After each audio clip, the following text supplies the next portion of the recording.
street food. Regardez comment sont fait les tortillas pour faire les fameux tacos. De tacos, ça fait 1 €. J'ai jamais vu ce fruit de ma vie. Eso, caméra. Eso, masaje. Gracias. Ciao, ciao. Décidément, la journée commence très bien. On est en direct pour une nouvelle journée, une nouvelle aventure, nouveau vlog, mais surtout nouvelle vie, les amis. On est à Mérida, capitale du Yucatan, dans le sud-est du Mexique. Je viens d'arriver ce matin. Ce sont les dames de mon auberge qui sont très sympas. Elles étaient intriguées par la caméra. Elles me disent mais qu'est-ce que c'est là que tu fixes au-dessus? Je dis bah c'est un micro parce que sinon on n'entend pas ma voix.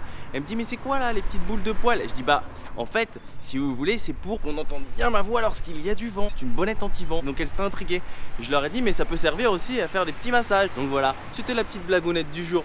Sur ce, aujourd'hui ça va être une journée très tranquille parce que dans les prochains jours il va y avoir quelques activités qui vont être très sympas. Donc vraiment suivez la chaîne les amis, abonnez-vous, activez la cloche des notifications, mais surtout venez me rejoindre sur mon compte Instagram parce que c'est là que tout se passe bien avant les vidéos YouTube. Mon compte Instagram c'est ici, c'est Benenco. Donc voilà, aujourd'hui je n'ai pas de plan parce que le meilleur plan vous le savez c'est de ne jamais en avoir. Quand rien n'est prévu tout peut arriver. On va visiter la ville de Mérida ensemble, on va aller explorer ensemble. Sachez que je découvre les villes en même temps que vous, donc je suis vraiment impressionné en même temps que vous à chaque fois. Mais là j'ai faim, donc je pense qu'on va commencer par une petite bouffe tranquille, typique mexicaine. Parce que regardez, mon auberge est là, et là il y a un petit marché local, donc ça fait plaisir. On va se mettre bien à la mexicaine et après explorons ensemble. Vamos.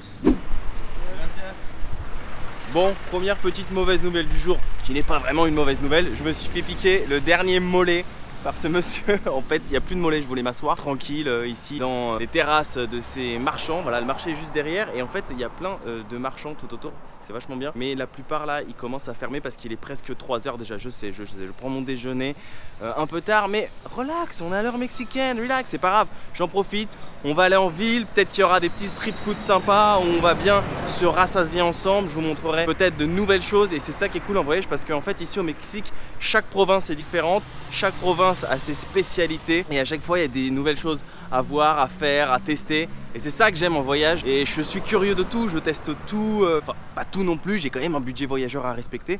Mais l'avantage ici au Mexique c'est que la street food et les marchands comme ça dans les marchés, eh ben, ils vendent de la food vraiment pas très cher. Par exemple là c'était 50 pesos le mollet il me semble, alors que je l'avais payé à Puebla 80 je crois, quelque chose comme ça, je me souviens plus, faudrait aller revoir la vidéo de Puebla pour en être sûr. Mais voilà, mais c'est pas grave, on va direction la ville et on explore comme d'habitude ensemble. Il est en face, il me l'a piqué mon mollet. Dame mi mollet, por favor.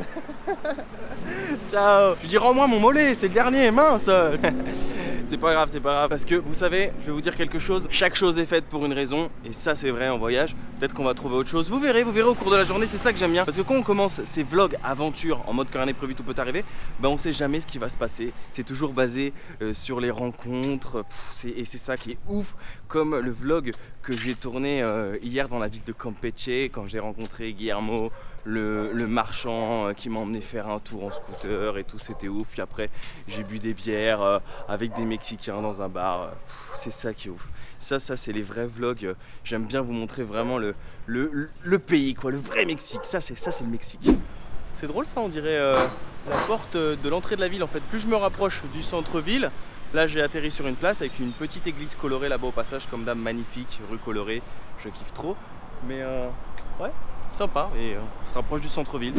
Bon pour le coup, il n'y a pas de doute possible sur le lieu où je suis. Nous sommes bien à Mérida, sur la place principale, qui à votre avis comment elle s'appelle? Je vous donne un petit indice, ça commence par un Z et on n'a pas arrêté de les voir dans les vlogs précédents. Zazo, premier qui donne la bonne réponse en commentaire, je lui paye un kebab. Non, je déconne, c'est pas vrai, la YouTube menée, ça ne paye pas. Mais c'est drôle parce que en fait, je trouve qu'ici au Mexique, toutes les places centrales des villes se ressemblent, que ce soit à Mexico, à Puebla, c'est toujours pareil en fait. Il y a la place centrale avec le fameux panneau qui t'indique que tu es bien dans la ville, histoire que tu saches toujours où t'es en fait. Mais surtout, je vais vous montrer un truc qui est trop fun et ça va se passer un tout petit peu plus loin, juste là-bas en Ego. Voilà pour la petite anecdote fun. D'ailleurs, petit coucou au passage à mon ami Pablo, c'est lui qui m'avait appris ça en Amérique latine.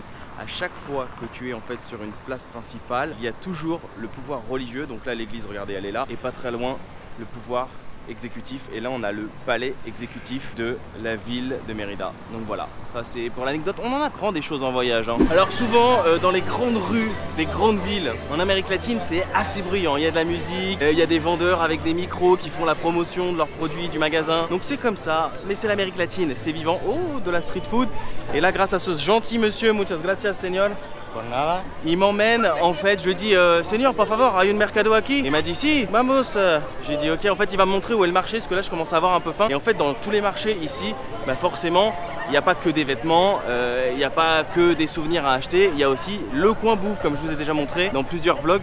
Donc là on va aller un petit peu se rassasier et voir quelles sont un petit peu les spécialités ici dans le marché. Muchas gracias señor. Puis on s'intègre, on discute. No entendí, pero saludos a todos. Gracias, saludos por la Francia. Saludos a todo Francia. Gracias. El mercado es ese que está de rosa. Dale. Este de ahí de enfrente es el mercado. Dale, muchas gracias señor, buen día. Les gens sont vraiment gentils ici, hein. Il faut juste aller vers eux, leur parler. On n'est jamais perdu en voyage. Il y a toujours des gens à qui demander sa route. Avis aux amateurs de tacos, regardez comment sont faits les tortillas pour faire les fameux tacos mexicains. C'est juste derrière. Voilà, c'est industrie de tacos à 16 pesos le kilo. Ça donne envie, hein. J'ai limite envie d'en acheter pour m'en faire tout à l'heure à l'auberge. Mais bon, nous on a prévu autre chose là pour le déjeuner. Muchas gracias. Allez. Le tacos, c'est la bouffe mexicaine par excellence, hein. Vous en trouverez partout, en street food, vous verrez des gens manger dans la rue. C'est ce truc à tester. Vous pouvez pas passer à côté du tacos au Mexique. Et ça, donc c'est la tortillas pour faire le tacos, vous m'avez compris. Bon marché, c'est définitivement la meilleure place pour venir manger dans une ville au Mexique. Regardez, deux tacos, 11 pesos et 11 pesos. Je vous ai dit 21 pesos, ça fait 1 euro. Vous avez vite fait le calcul. Sauf que là, c'est des tacos qui sont frits. Celui-là, il est fourré d'haricots noirs à l'intérieur. Donc, on va voir ce que ça va donner. C'est la première fois que je les mange frits. J'évite de manger frits parce que, si vous voulez, sur un voyage de plusieurs mois, le problème, c'est que quand on mange beaucoup frit, parce qu'ici en Amérique latine, ils mangent beaucoup frit et beaucoup sucré, on prend vite du poids. Donc, j'essaie vraiment de manger des trucs un peu plus healthy, on va dire, de mettre du poulet, donc d'avoir des protéines, d'avoir des légumes. Donc là, franchement, ça va se terminer en chaîne vraiment de fitness, j'ai l'impression. Mais non, donc là, on a vraiment des légumes, on a du poulet. Malheureusement, on a un tacos qui est frit. Mais bon, parfois, il faut se laisser tenter un petit peu à la tentation. Et puis, surtout, on va bien marcher après pour dépenser ça. Et pour accompagner le tout, une petite limonade fraîche à 10 pesos, mes amis. Donc voilà, là, tu as un repas quasiment pour 1 euro, 1,50 €, quelque chose comme ça. Et puis, tu peux terminer avec des salades de fruits qui vendent à l'extérieur du marché, qui sont fraîches. C'est-à-dire que tu as des dames qui te les coupent, qui te les mettent dans des sachets. Et hop, tu peux manger des mangues, des mandarines. Tout est déjà épluché, tu n'as rien à faire, tu as juste à le mettre dans la bouche. Donc voilà, bon appétit. Petite salade pour accompagner le tout que je vais mettre sur mes tacos. Hop. Mais surtout, attention, il y a de la sauce piquante, je vous montre ça. Alors ça les amis, au Mexique, il faut y aller avec modération. C'est comme l'alcool, hein. Je vous promets, parce que ça vous monte en l'air, mais rapidement. Et après, c'est crachage de feu assuré pour toute la journée avec, c'est possible, un petit passage aux toilettes extrêmement difficile. Bon, on va pas parler de ça parce que là, je suis à table. Bon appétit. On verra ce que ça donne. En tout cas, c'est coloré et c'est beau, hein. Pas mal. On sent bien les légumes. On sent bien le flageolet à l'intérieur. Ouais, c'est bon. J'aime bien. Comme on dit ici, buen provecho. Par contre, effectivement, vous voyez, c'est gras, hein. Sincèrement, vaut mieux les manger pas frits, mais bon, il faut tester à tout aussi en voyage. Je trouve que le Mexique a quand même une gastronomie très riche, hein. C'est un peu comme en France. Chaque province, chaque ville a sa spécialité. Et on peut trouver vraiment plein de plats différents, mais la seule chose qui relie le pays vraiment, c'est les tacos et les quesadillas. D'ailleurs, quand j'étais à Mexico, les premiers jours, donc j'avais pas vlogué, mais je me suis enfilé des street food parce que Mexico, sincèrement, c'est comme Bangkok. C'est la ville de la street food. Il y en a à tous les coins de rue, c'est hallucinant, hein. C'est vraiment dans les mœurs, c'est authentique. Même la police s'arrête pour prendre de la street food. Et je me suis envoyé des quesadillas, des galettes de maïs noir, c'était trop bon avec du poulet, de l'avocat. Oh là là, je vous dis pas, c'était juste un régal. Et le problème, c'est qu'ici au Mexique, c'est tellement pas cher que c'est tentant limite d'acheter plein de trucs et de manger toute la journée. Donc il faut vraiment savoir se restreindre tout en se faisant plaisir, bien évidemment. Il y a même des glaces artisanales qui sont vendues dans la rue, comme je vous ai déjà montré dans les précédents vlogs, etc. Mais j'adore. On passe au deuxième. Et ce qui est bien du marché, c'est que tu es vraiment avec les locaux, hein. Est-ce que vous voyez un touriste? Ah si, bah oui, je suis là moi. en fait, le fait qu'ils soient frits, ça les rend moins secs. Voilà, je pense que c'est ça la différence. C'est drôle parce que cette pâte, elle est un peu plus consistante aussi. Vraiment, les bases de tacos sont un peu plus pâtes, à moins qu'elle ait relié 2 tortillas ensemble, qu'elle a collé et puis qu'elle a fait frire, c'est possible. Hein. Parce que souvent les tacos, ici, sont mangés, il y a genre 2 tortillas et après ils vous mettent la viande dedans, la salade et voilà. Ce qui est bien, c'est que la street food, elle est tellement pas chère ici dans les marchés au Mexique que tu peux faire le tour de plein de stands et tester d'autres trucs en fait. Et regardez ça. Si ça, c'est pas de l'amour, elle a mort. Il lui fait un massage à sa femme. Qu'est-ce que c'est mignon. Emi, después? Para mí? Si? Claro. Dale. Oh là là, il a de la force, hein. Tienes fuerza. Uy, uy, uy. Ah, ça me rappelle le massage marocain. Gracias. Regardez ça, je viens de me prendre un petit sandwich au poulet. Ils m'ont mis carrément des tortillas à l'intérieur. C'est drôle, hein. Je sais qu'il y en a qui font ça, mettre des chips des fois dans les sandwichs. C'est la première fois que je vois ça, en tout cas au Mexique. Pour seulement 18 pesos, pas mal. On va tester en direct. Muchas gracias. Ils sont là, regardez, ils vont se dire mais est-ce qu'il va aimer, est-ce qu'il va pas aimer, est-ce qu'il va aimer, me gusta, no me gusta, me gusta, no me gusta. Vamos. No, la broma. Bueno.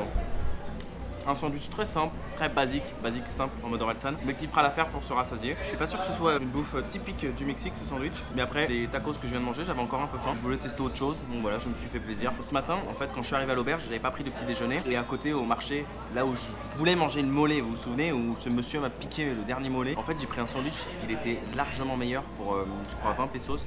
Et là, à l'intérieur, il m'avait mis du guacamole, salade, poulet, et le pain était même meilleur, il était un peu toasté et tout. Voilà. Alors, est-ce que le pain, ça ressemble un peu à nos baguettes françaises? Pas mal. Pain incroyable, mais pas mal. Je suis paparazzi. On me paparazzi, on me prend en photo. Bon bah voilà, on va terminer manger tranquillement et comme d'hab, on terminera l'exploration ensemble de cette ville de Mérida. Buen provecho. Tu vois, ce qui est trop bien quand tu es au marché avec le loco, c'est qu'effectivement il y a un échange, tu peux parler, c'est comme ça que je fais hors caméra. Et là, tu as un monsieur juste à côté, juste ici, celui qui m'a fait le massage. Il me disait bah tiens, à côté de Valladolid, parce que je lui ai dit où est-ce que je vais après, il m'a dit bah il y a tel endroit à faire, tel endroit à voir, ça peut être sympa. Et puis voilà. Puis les Mexicains aiment beaucoup le football et ils connaissent un joueur ici en particulier, un joueur français qui joue ici au Mexique, mais dans le nord, à Monterrey, André Pierre Gignac, mais ici ça se dit Guignac. ¿Te gusta Guignac? Buen jugador. Voilà, Guignac, très connu. Manos arriba por Guignac, pero es jugar por Marsella antes. Emi, yo soy de París. Marsella, París. Non, me gusta, me gusta. Buen jugador. Je n'ai pas de problème avec Marseille ni avec les Marseillais. Oui, je supporte Paris, j'aime Paris, mais il n'y a aucun problème. Donc il faut arrêter ces discordes. Enterrons la hache de guerre, les gars. Paris, Marseille, Nantes, Bordeaux, ce que vous voulez. Même combat, championnat français. Et surtout, allez les Bleus, les Vamos Mexico.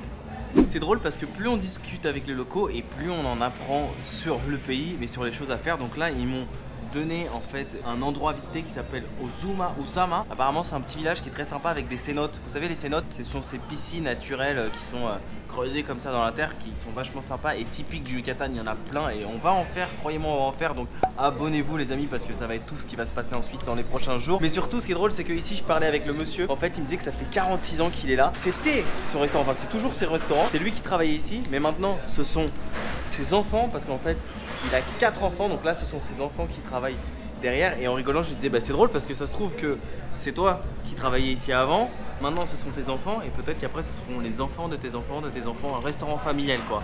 Et ici c'est vraiment l'ambiance familiale que même moi j'ai l'impression de faire partie de la famille, tu vois. On parle, on rigole, on s'amuse et ça c'est vraiment cool, c'est vraiment typique je trouve de l'Amérique latine. C'est un continent où il y a une joie de vivre et puis tout le monde discute avec tout le monde, il n'y a pas de gêne, il n'y a pas de honte. Puis ils sont très sympas avec les touristes, ils sont assez curieux. Donc voilà, l'accueil est bien ici au Mexique. Venez au Mexique. Et hop, tu sors du marché là juste ici et qu'est-ce que tu trouves? Des marchands de fruits et légumes. Et ça y est, je vais prendre mon dessert ici, mais je sais enfin c'est quoi le mamey. J'avais mangé une glace au mamey, vous vous souvenez à Puebla? Je savais pas ce que c'était, j'ai jamais vu ce fruit de ma vie. On en découvre tous les jours, on en apprend tous les jours, voilà, c'est ça. Je viens de tester. C'est un goût que je connais, mais je pourrais pas vous dire quoi. En tout cas, c'est super bon. C'est sucré. Super bon. Bon bah c'est parti. Muchísimas gracias. C'est trop bien parce que vous pouvez acheter plein de fruits et légumes frais qui viennent directement du marché. Mais surtout, ils vous les coupent. Là, j'ai demandé à ce qu'elle me coupe le mamey. Comme ça, je m'en mettrai pas plein les mains. Putain, je suis content d'avoir découvert enfin ça, quoi. Sérieux, je me demandais c'était quoi depuis la glace. Mais voilà, ça y est. Et on découvre vraiment plein de choses en voyage. Ça, j'ai demandé ce que c'était parce que ça m'intrigue cette couleur rose et blanche. C'est de la crème de coco en fait. Je lui dis mais c'est comme un flan, elle m'a dit oui. Voilà. Il y a tellement de choses à tester sincèrement, mais bon, on va éviter de se péter l'estomac. Street food, mais d'ailleurs c'est très bruyant. Et au total, j'en ai eu pour moins de 4 € avec tout ce que j'ai mangé. Et encore, hein, là c'est assez cher parce que d'habitude j'arrive franchement à manger pour 2-3 € easy et bien manger en plus. Par exemple, quand j'étais à Mexico, la street food était vraiment pas chère et allez, pour 3 € max, on mangeait très bien. Maintenant je vais aller me trouver un petit endroit pour déguster mon mamey. Alors là, je me retrouve sur une terrasse de l'un des bâtiments de la place centrale de Mérida. En fait, je parlais à un policier dans la rue, je lui disais qu'est-ce que tu me conseilles de voir, de faire, etc. Il m'a dit tu devrais venir dans ce bâtiment, il y a une terrasse, tu peux avoir une vue sur la place, un petit peu sur la ville, mais en fait on voit pas grand chose, hein. C'est caché sur les arbres et c'est assez bas, donc je m'attendais à mieux. Mais on est bien, tu vois, on est à l'ombre, fresh air. Alors à ce moment précis de l'exploration de la ville de Mérida, j'arrive pas à trouver un intérêt plus que dans certaines villes que j'ai pu faire qui étaient largement mieux, comme Puebla, comme Campeche hier. Mais bon, la journée n'est pas terminée, il peut encore se passer beaucoup de choses, notamment une dégustation de mamey que je vais aller manger sur la place tranquillement. Comme vous pouvez le voir, fin de journée, la nuit est en train de tomber, on est de retour à l'auberge, regardez qui est plutôt sympa, hein, avec petite piscine pour seulement 7 € et petit déjeuner aussi. D'ailleurs je vous ferai un petit hostel tour sûrement dans les prochains jours. Vu que je poste les vidéos après, je sais pas si vous avez bien kiffé le premier, c'est ça qui est drôle, mais je le ferai quand même pour vous montrer un petit peu. Alors toutes les auberges ne sont pas comme ça. Bref, pour en revenir à nos moutons, Mérida, j'ai pas trouvé un grand intérêt, j'ai pas autant kiffé que la ville de Puebla par exemple ou que Campeche. Je trouve que par exemple ces villes là, ce sont des villes où il n'y a pas besoin en fait qui est 50 000 activités, mais juste flâner dans les rues, je trouve c'est vachement sympa, c'est agréable. Il y a plein de petites rues où se perdent, colorées, etc. Mais là, on l'a Mérida, j'ai pas kiffé de ouf, mis à part la place principale. Et après, le reste, ça reste assez bruyant, hein. Surtout les rues, vous avez vu les rues là pour aller vers le marché. Après, ça fait partie aussi du mode quand rien n'est prévu, tout peut arriver. C'est-à-dire que, bon, peut-être que je suis passé à côté de certaines choses, je ne sais pas. Mais résumer Mérida seulement à sa ville, ce serait dommage parce que regardez, je suis parti à l'information touristique, j'ai récupéré une petite carte et en fait ça dit qu'il y a plein de choses à faire, mine de rien. Il y a plein de musées qui sont gratuits, il y a des free tours qui sont organisés, bon comme dans la plupart des villes d'ailleurs, mais c'est plutôt cool. D'ailleurs moi j'ai visité le musée hors caméra, hein, vite fait, qui s'appelle Casa de Montero. En fait, en gros, c'est la maison de Francisco Montero, le créateur de la ville ici de Mérida, qu'on peut visiter, c'est gratuit. Mais bon, si je suis venu ici de toute manière, c'est pas vraiment pour la ville, on va dire que c'est juste un petit plus, c'est pour tout ce qu'il y a à faire autour et je vous promets qu'il y a bien des choses à faire et notamment demain je vais aller, non j'en dis pas plus, abonnez-vous à la chaîne, n'oubliez pas d'activer les notifications. Comme ça, vous serez notifié lorsque je sortirai la prochaine vidéo, mais ça va être un truc de malade parce qu'il y a plein de trucs à faire autour, vous verrez. Ça va être vraiment nature, aventure, découverte, etc. Poursuivre mes actualités, ça se passe toujours sur mes réseaux sociaux qui s'afficheront juste ici, mais surtout sur mon compte Instagram Ben & Co. Les amis, prenez soin de vous, n'oubliez pas de voyager. Ah, juste avant ça, j'ai oublié de dire, j'ai trouvé, ça ressemblait à quoi le goût du mamey. Ça a un goût de date. Alors c'est drôle, ça a la forme un peu d'une mangue, mais ça a un goût de date. Et par contre, un mamey entier, c'est hyper écœurant. Genre une moitié, un quart, ça suffit. Mais alors un entier, trop écœurant. Sur ce, bah, il me reste plus qu'à vous dire, les amis, quand rien n'est prévu, tout peut arriver. Ah, ciao, ciao.